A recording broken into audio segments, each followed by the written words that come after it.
உலகத்தையே நடுங்க வச்ச ஒரு போதைப் பொருள் சாம்ராஜ்யம். அவரோட தலைக்கு மட்டும் 136 கோடி ரூபாய் விலை. பல வருஷமா கண்ணாமூச்சி காட்டிக்கிட்டு இருந்த அந்த ஒரு நபர் இப்போ ராணுவத்தோட பிடியில சிக்கி உயிரிழந்திருக்கார். இது ஏதோ ஒரு ஹாலிவுட் படத்தோட கதை கிடையாது. மெக்சிகோ நாட்டில் நிஜமாவே நடந்திருக்கிற ஒரு மிகப்பெரிய சம்பவம். எல் மென்சோ. இந்த பேரை கேட்டாலே மெக்சிகோ போலீஸ்ல இருந்து அமெரிக்கா உளவுத்துறை வரைக்கும் அலறுவாங்க. ஆனா இப்போ அவரோட கதை முடிவுக்கு வந்திருக்கு. மெக்சிகோ ராணுவம் ஒரு மிகப்பெரிய ஸ்கெட்ச் போட்டு அவரோட சாம்ராஜ்யத்தையே ஆட்டி பார்த்துருக்காங்க. இந்த வீடியோல எல் மென்சோ யாரு, அவர் எப்படி இவ்வளவு சக்தி வாய்ந்த ஆளா மாறினாரு, ராணுவம் அவரை எப்படி பிடிச்சது, இப்போ அங்க என்ன நடந்துட்டு இருக்கு, இதையெல்லாம் பத்தி தான் நாம விலாவாரியா பார்க்க போறோம். முதல்ல இந்த எல் மென்சோ யாருன்னு தெரிஞ்சுப்போம். இவரோட உண்மையான பேரு நெமேசியோ ஒசெக்வெரா ரூபன் செர்வான்டஸ். ஆனா உலகம் இவரை எல் மென்சோன்னு தான் கூப்பிடுது. மெக்சிகோல இருக்கிற ஜாலிஸ்கோ நியூ ஜெனரேஷன் கார்டல் அப்படிங்கிற போதைப்பொருள் கும்பலோட தலைவர் தான் இவர். உலகத்தில் இருக்கிற மிக ஆபத்தான 10 குற்றவாளிகள் பட்டியல்ல இவரோட பேரும் ஒன்று. அமெரிக்காவோட போதைப்பொருள் தடுப்பு பிரிவு, அதாவது DEA, இவரை தேடப்படும் முக்கிய குற்றவாளியா அறிவிச்சு இவரை பத்தி தகவல் கொடுக்கிறவங்களுக்கு $15 மில்லியன், அதாவது இந்திய மதிப்புல சுமார் 136 கோடி ரூபாயை வெகுமதியா அறிவிச்சிருந்தாங்க. இதிலிருந்தே அவர் எவ்வளவு பெரிய ஆள்னு உங்களுக்கு புரிஞ்சிருக்கும். எல் மென்சோவோட மரணம் மெக்சிகோ அரசாங்கத்துக்கு கிடைச்ச ஒரு மாபெரும் வெற்றியா பார்க்கப்படுது. சரி, இப்போ இந்த ஆபரேஷன் எப்படி நடந்ததுன்னு பார்ப்போம். மெக்சிகோவோட மேற்கு கடற்கரை மாகாணமான ஜாலிஸ்கோல இருக்கிற டபால்பா அப்படிங்கிற ஒரு சின்ன நகரத்துல தான் இந்த சம்பவம் நடந்திருக்கு. சுமார் 20,000 மக்கள் வசிக்கிற இந்த ஊர்ல எல் மென்சோ பதுங்கி இருக்காருன்னு ராணுவத்துக்கு ரகசிய தகவல் கிடைக்குது. இங்க தான் ஒரு முக்கிய திருப்பம் வருது. இதுக்கு முன்னாடியும் பல முறை அவரை பிடிக்க முயற்சி செஞ்சிருக்காங்க. ஆனா ஒவ்வொரு முறையும் அவர் தப்பிச்சிடுவார். ஆனா இந்த முறை ராணுவம் ரொம்பவே தெளிவா பிளான் பண்ணியிருந்தாங்க. அமெரிக்கா உளவுத்துறை கொடுத்த துல்லியமான தகவல்களை வச்சு மெக்சிகோ ராணுவம் அந்த இடத்த ரகசியமா சூழ்ந்துக்கிட்டாங்க. எல் மென்சோ எங்க இருக்காரு, அவர் கூட எத்தனை பேர் இருக்காங்க, அவங்க கிட்ட என்னென்ன ஆயுதங்கள் இருக்குன்னு எல்லாத்தையும் விரல் நுனியில வச்சிருந்தது ராணுவம். ராணுவம் உள்ளே நுழையும் போது எல் மென்சோவோட அடியாட்கள் சும்மா இருக்கல. அவங்க ராணுவத்தினர் மீது பயங்கரமான துப்பாக்கிச் சூடு நடத்த ஆரம்பிச்சாங்க.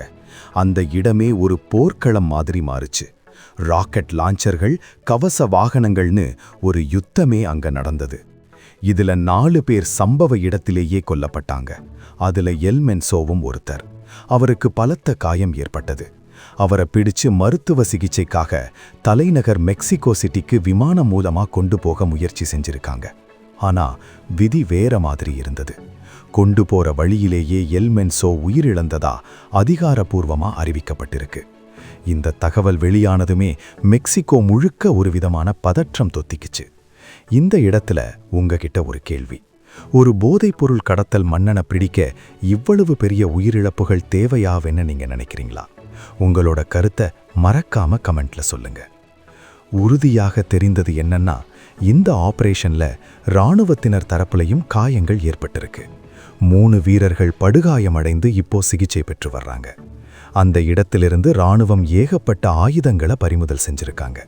அதுல கவச வாகனங்கள் மட்டுமில்லாம அதிநவீன ராக்கெட் லான்ச்சர்களும் இருந்திருக்கு. இதை பார்க்கும்போது ஒரு தனி நபர் ஒரு குட்டி ராணுவத்தையே வச்சிருந்திருக்காருன்னு தெளிவா தெரியுது. இதனோட பின்னணி என்னன்னா, எல் மென்சோ பல வருஷமா மெக்சிகோ போலீஸுக்கும் அரசாங்கத்துக்கும் பெரிய தலைவலியா இருந்திருக்காரு. அவர் பிடிபடாமல் இருந்ததுக்கு முக்கியமான காரணமே லஞ்சம் தான்னு சில ஊடகங்கள் தெரிவிக்குது.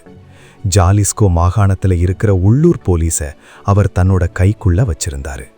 அதனால தான் ராணுவம் வரும்போது மட்டும் அவர் தப்பிச்சுக்கிட்டே இருந்திருக்காரு. எல் மென்சோவோட இந்த ஜாலிஸ்கோ காட்டல் கும்பல் எவ்வளவு கொடூரமானதுன்னு தெரிஞ்சா நீங்க அதிர்ந்து போவீங்க. இவங்க வெறும் போதைப்பொருள் கடத்தலோட மட்டும் நிக்கல. ட்ரோன்களை பயன்படுத்தி வெடிகுண்டுகளை வீசுறது, சுரங்கங்களை அமைச்சு அது வழியா கடத்தல் பண்றதுன்னு இவங்களோட நெட்வொர்க்கு ரொம்ப பெருசு. 2020 வருஷம் மெக்சிகோ சிட்டியோட இதய பகுதியிலேயே போலீஸ் தலைவரை கொல்ல இவங்க ஒரு பிளான் போட்டாங்க. அந்த தாக்குதல்ல இருந்து அவர் உயிர் தப்பினாலும் இவங்களோட தைரியம் எந்த அளவுக்கு இருக்குன்னு அன்னைக்கே மெக்சிகோ அரசுக்கு புரிஞ்சுது. எல் மென்சோவோட அடியாட்கள் அவரை பாதுகாக்க எதை வேணும்னாலும் செய்வாங்க. அதுக்கு ஒரு சிறந்த உதாரணம் 2015 நடந்த ஒரு சம்பவம். அப்போ ராணுவம் இவரை பிடிக்க நெருங்கும்போது அவரோட அடியாட்கள் ஒரு ராணுவ ஹெலிகாப்டரையே ராக்கெட் மூலம் சுட்டு வீழ்த்தினாங்க. அந்த சம்பவத்துக்கு அப்புறம்தான் எல் மென்சோ ஒரு சர்வதேச பிரச்சனையா பார்க்கப்பட்டாரு. இப்போ நடந்திருக்கிற இந்த ஆபரேஷன்ல அமெரிக்காவோட பங்கு ரொம்பவே முக்கியமானது. அமெரிக்க உளவுத்துறை தான் எல் மென்சோவோட இருப்பிடத்தை பத்தின துல்லியமான மேப் மற்றும் தகவல்களை மெக்சிகோவுக்கு கொடுத்திருக்காங்க. ஆனா மெக்சிகோ ராணுவம் என்ன சொல்லுதுன்னா, இது முழுக்க முழுக்க எங்களோட ஆபரேஷன், இதுல அமெரிக்க படைகள் நேரடியா ஈடுபடலைன்னு தெளிவுபடுத்தியிருக்காங்க. எல் மென்சோ கொல்லப்பட்டதுக்கு அப்புறம் மெக்சிகோல அங்கங்க வன்முறை வெடிச்சிருக்கு. அவரோட ஆதரவாளர்கள் சாலைகளை மறிக்கிறது, வாகனங்களை தீ வைக்கிறதுன்னு குழப்பங்களை விளைவிக்கிறாங்க. ஏன்னா அவரோட சாம்ராஜ்யம் சிதைஞ்சு போறத அவங்களால ஏத்துக்க முடியல. இதுக்கு முன்னாடி எல் சாப்போ பிடிபட்டப்போ கூட இதே மாதிரி வன்முறை நடந்தது நமக்கு ஞாபகம் இருக்கலாம். இப்போ ஒரு பொதுவான பின்னணியை பார்ப்போம். மெக்சிகோல போதைப்பொருள் கார்ட்டல்கள் எப்படி இவ்வளவு வலுவாயிருக்கு? இதுக்கு காரணம் அங்க இருக்கிற வறுமை மற்றும் அமெரிக்காவோட தேவைதான். உலகிலேயே அதிகப்படியான போதைப்பொருள் பயன்படுத்தும் நாடா அமெரிக்கா இருக்கு. அந்த தேவையை பூர்த்தி செய்யறது மெக்சிகோ கார்ட்டல்கள் தான். இதனால இவங்களுக்கு கோடிக்கணக்கான ரூபாய் பணம் வருது. அந்த பணத்தை வச்சு அதிநவீன ஆயுதங்கள் மற்றும் அதிகாரிகளை விலைக்கு வாங்குறாங்க. எல் மென்சோ ஒரு சாதாரண போலீஸ்காரரா தன்னோட வாழ்க்கையை தொடங்கினவர்னு சொன்னா நம்ப முடியுமா? ஆமா, அவர் ஒரு காலத்துல மெக்சிகோல போலீஸா இருந்தவர். அதுக்கப்புறம் போதைப் பொருள் கும்பல்ல சேர்ந்து தன்னோட புத்திசாலித்தனத்தாலையும் கொடூரத்தாலையும் ஒரு மிகப்பெரிய சாம்ராஜ்யத்தை உருவாக்கினார். சரி, எல் மென்சோவோட மரணம் மெக்சிகோக்கு முழுமையான அமைதியை கொண்டு வருமா? இதுதான் இப்போ இருக்கிற மிகப்பெரிய கேள்வி. சர்வதேச அரசியல் வல்லுநர்கள் என்ன சொல்றாங்கன்னா, ஒரு பெரிய தலைவன் கொல்லப்படும் போது அந்த இடத்தை பிடிக்க அவரோட கும்பலுக்குள்ளேயே ஒரு பெரிய போட்டி நடக்கும். இதுக்கு பவர் வேக்யூம்னு சொல்லுவாங்க. எல் மென்சோக்கு அப்புறம் அந்த ஜாலிஸ்கோ கும்பலை யார் வழி நடத்த போறாங்க? அவரோட மகன்களா இல்ல வேற ஏதாவது லெப்டினன்ட்களா?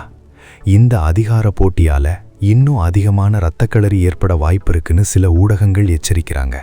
ஆனா மெக்சிகோ அரசு இப்போ ரொம்பவே உஷாராயிருக்கு. அடுத்தடுத்து அந்த கும்பலோட முக்கிய புள்ளிகளை பிடிக்க ராணுவம் முகாமிட்டிருக்காங்க.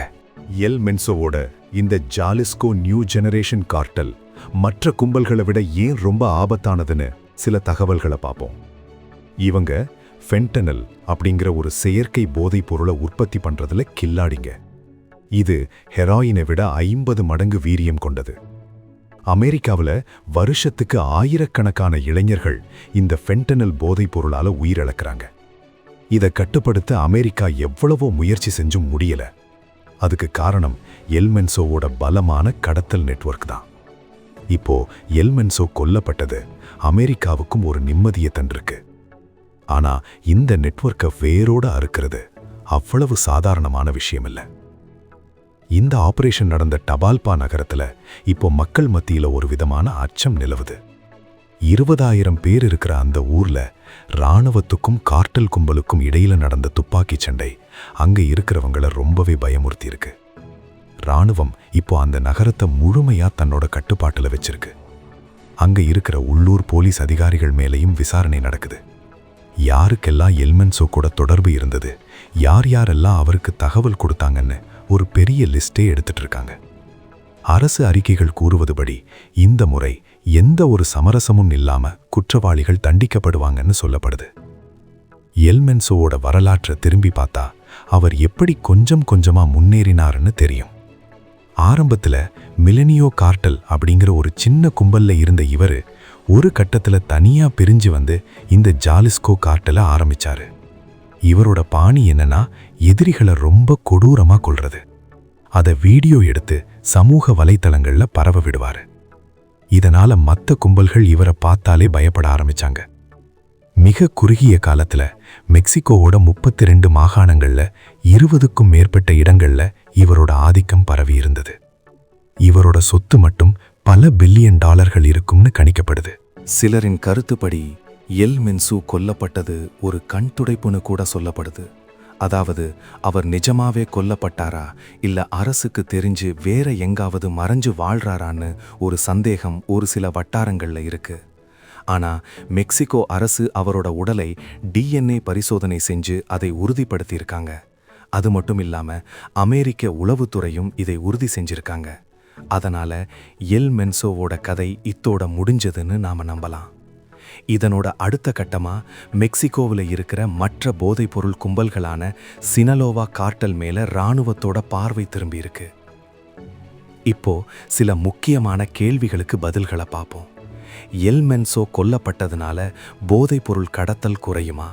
உண்மையை சொல்லப்போனா இது ஒரு தற்காலிகமான பின்னடைவு தான். கடத்தல் கும்பல்கள் எப்பவுமே தங்களுக்குன்னு ஒரு மாற்று வழியை வச்சிருப்பாங்க. ஆனா எல் மென்சோ மாதிரி ஒரு வலுவான தலைவன் இல்லாதது அந்த கும்பலோட ஒருமைப்பாட்டை பாதிக்கும். இரண்டாவது கேள்வி, இந்தியாவோட இதுக்கு என்ன சம்பந்தம்? நேரடியா இல்லைனாலும் சர்வதேச போதைப்பொருள் நெட்வொர்க் மூலமா இந்த கார்ட்டல்கள் உலக நாடுகள் பலவற்றுக்கும் போதைப்பொருளை கடத்துறாங்க. அதனால சர்வதேச அமைதிக்கு இவர்களோட அழிவு ரொம்பவே முக்கியம். மெக்சிகோ இராணுவத்தோட இந்த அதிரடி நடவடிக்கை மற்ற நாடுகளுக்கும் ஒரு பாடமா அமைஞ்சிருக்கு. எவ்வளவோ பெரிய குற்றவாளியா இருந்தாலும் ஒரு நாட்டின் இராணுவம் நினைச்சா அவங்களை வீழ்த்த முடியும்னு நிரூபிச்சிருக்காங்க. எல் மென்சோவோட அழிவு மெக்சிகோவோட வரலாற்றுல ஒரு முக்கியமான திருப்புமுனை. பல அப்பாவி மக்களோட உயிரை குடிச்ச, பல இளைஞர்களோட வாழ்க்கையை சீரழிச்ச ஒரு சாம்ராஜ்யத்தோட சரிவு இது. ஆனா இந்த வெற்றி நிலைக்கணும்னா அங்க இருக்கிற வறுமையும் ஊழலும் ஒழிக்கப்படணும். அப்போதான் இன்னொரு எல் மென்சோ உருவாகாம தடுக்க முடியும். இறுதியா சொல்லணும்னா எல் மென்சோவோட சாவு ஒரு பெரிய குற்றவாளியோட முடிவா மட்டும் இல்லாம ஒரு மிகப்பெரிய தீமையோட முடிவா பார்க்கப்படுது. இராணுவம் பறிமுதல் செஞ்ச அந்த ஆயுதங்களும் நடந்த அந்த சண்டையும் இன்னும் கொஞ்ச நாளைக்கு மெக்சிகோ மக்கள் மனசுல நீங்காம இருக்கும். இப்போதைக்கு மெக்சிகோ அரசு ஒரு நிம்மதி பெருமூச்சு விட்டுருக்கு. ஆனா வரப்போற நாட்கள்ல அங்க என்ன நடக்க போகுதுன்னு நாம பொறுத்திருந்து தான் பார்க்கணும். இந்த செய்தி பத்தின உங்களோட ஒட்டுமொத்த கருத்து என்ன? மெக்சிகோ அரசு எடுத்த இந்த அதிரடி நடவடிக்கை சரியா? உங்களோட மேலான கருத்துக்களை கமெண்ட் செக்ஷன்ல சொல்லுங்க. இந்த வீடியோ உங்களுக்கு பிடிச்சிருந்தா லைக் பண்ணுங்க, உங்க நண்பர்களுக்கு பகிருங்க. இது போன்ற விறுவிறுப்பான செய்திகளை உடனுக்குடன் தெரிஞ்சுக்க நம்ம சேனலை சப்ஸ்கிரைப் பண்ணிக்கோங்க. அடுத்த ஒரு சுவாரஸ்யமான செய்தியோட உங்களை சந்திக்கிறேன். நன்றி, வணக்கம்.